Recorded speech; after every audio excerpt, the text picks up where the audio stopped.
Hey everyone, this is Jack from Jack's Hi-Fi Guide, and welcome to the channel. So in this video today, I thought I'd talk about 3 ways in which you can optimize your computer for better sound quality in your audio system.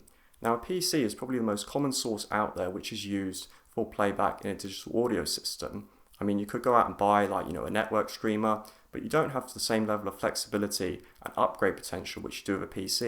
And that is what I'm going to be focusing on today. So without further ado, let's get straight into the first point, which is optimizing Windows for better sound quality. Now, there are tons of things you can do inside of Windows to optimize it and ensure you get the best possible sound quality out of it. But for the purpose of this video today, I'm going to be focusing on a couple of key areas which, in my opinion, do make quite a bit of a difference. So the first thing you want to go and do is go on into Settings, and then go to System, Power and Sleep, and then Additional Power Settings. So as you can see here, I've got the Ultimate Performance option enabled. By default, this will be set to balanced, and you don't really want that since you want your computer to be running at maximum capability and efficiency. If you don't see the Ultimate Performance option available, what you can do is go on into the command prompt page by going down here and then just typing in CMD, and after the username here, if you input the code which is displayed on the screen now and then press enter, and then just close the command prompt page and go back into settings, and under hide additional plans you should see the ultimate performance option available. I definitely recommend doing this, and I do think it will make a big difference to the overall performance of your computer. The next thing I recommend doing is downloading a UPnP control app.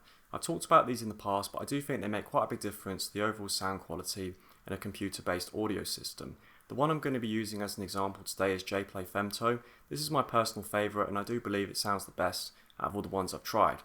So what you want to go and do is go on into Google, and as you can see I've got the page loaded up here, and there is a free trial for JPlay Femto, so you can give it a go and see if you like it, and obviously purchase it afterwards. So what you want to go and do is download the free trial here. Now it might display this message here, don't worry about that, this is a legitimate piece of software, so just go on into more info and press run anyway. And once you get to this point is actually quite important. So there's 2 versions which you can download. You have the official version and you have an alternate version.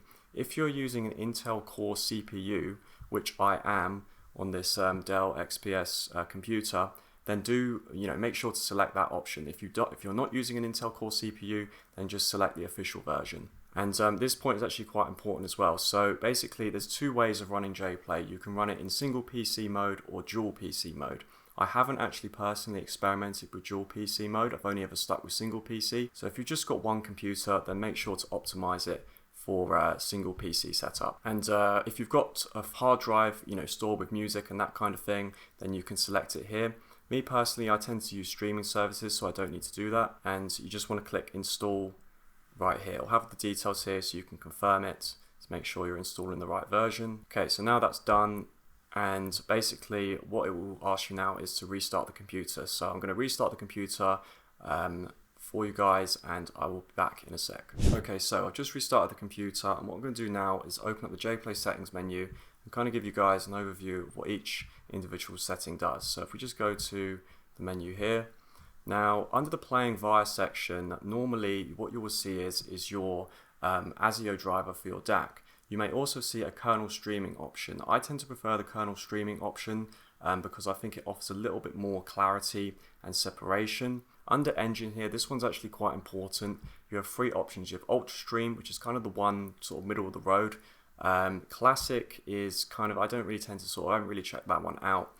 Extreme, it's kind of, if I'm honest with you, it's kind of a sort of decision between using Ultra Stream or Extreme. If your computer can handle it, in my experience, I found Extreme to be a bit better than Ultra Stream, but it does put a lot of demand on your PC, so you have to bear that in mind. With the Extreme option, you get this extreme size setting, and what this does is the higher it is, the more RAM it will use up on your computer, so the more processing power. Obviously you have to have a lot of RAM available, and the higher the number goes, the more RAM it's going to use up, but that could be something to experiment as well. This setting here, the DAC link, is actually quite critical, right? Again, you just have to experiment around and find out what works best with your DAC. I've found in my case actually the higher end values tend to work better, But in all honesty, it just depends on your DAC, right? A lower end value might work better for you. In terms of the settings over here, I tend to just leave these as they are. You kind of don't really want to mess around with these. The throttle, that is definitely something you could experiment with. I tend to leave it on because I find that you get the most performance that way. Hibernate mode is for if you have a dual PC setup. If you're running a single PC setup, JPlay actually don't advise you use a single PC setup for hibernate mode. It really is meant for dual PC mode. I did actually try it on my computer and it just didn't really work for me. My computer shut down, the music stopped playing. It really is best to use in dual PC mode. So I hope that's kind of given you an explanation to the basics of JPlay. You can check out the website, just hang on a sec. You can check out the website for more information. They do actually have a full manual explaining how to set it up and that kind of thing. So be sure to check that out if you decide to download this software. But yeah, we're going to move on now to the next part of today's video. So we've covered the basics of optimizing the software, but if you're running a digital audio system, you're going to want to make sure you use a quality USB cable running from your computer through to your DAC to make sure that the signal arrives safely. And the one I actually recommend checking out is the Oyade Class A USB cable.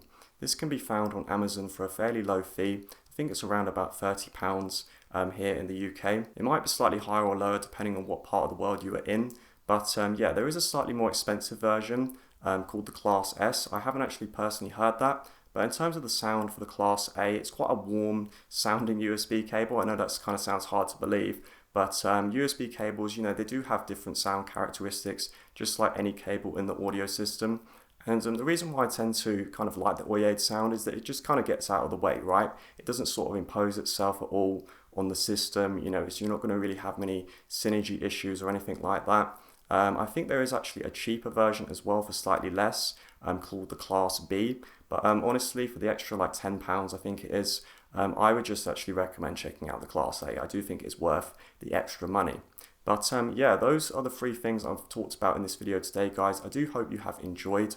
Be sure to let me know whether you'd want to see more content like this in the future.